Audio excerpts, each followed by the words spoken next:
মৌলা মসজিদে যেতে হবে, রব বললে পারলে যা। মৌলা এই টাইমে মসজিদে গেলে তো আমারে দৌড়ে ফিটাবে। বুঝেন না কেন? আমি যদি রাতে 3টা বাজে 4টা বাজে 2টা বাজে মসজিদে যাই, আমরা চোর বলে ফিটাবে। মসজিদে যাওয়াটা রিস্ক হবে। রব্বে করিম বলে মসজিদে না পারবি না, আল্লাহ পারবো না, তাহলে যা ঘরে যা, যাই নামাজ বিছা। বলে যে যাই নামাজ বিছালে তো বউ বুঝে ফেলবে আমি বাটপারি করছি। কথা বলেন না কেন? মৌলা বউ বুঝে ফেলবে, মা বুঝে ফেলবে, নিশ্চয় কোন একটা অঘটন ঘটাইছি, সেজন্য যাই নামাজে বসে কান্না করছি, তাহলে তো ইজ্জত ফানসাদ। রব্বে করিম বলে মসজিদেও পারবি না, যাই নামাজে পারবি না। মৌলা কেমন জানি লাগছে।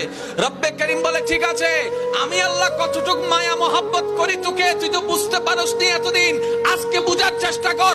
মসজিদে যাওয়া লাগবে না, যাই নামাজ বিছানো লাগবে না, ওযু করা লাগবে না। তোর যদি এতই প্রবলেম হয়, জবানটাও খোলা লাগবে না।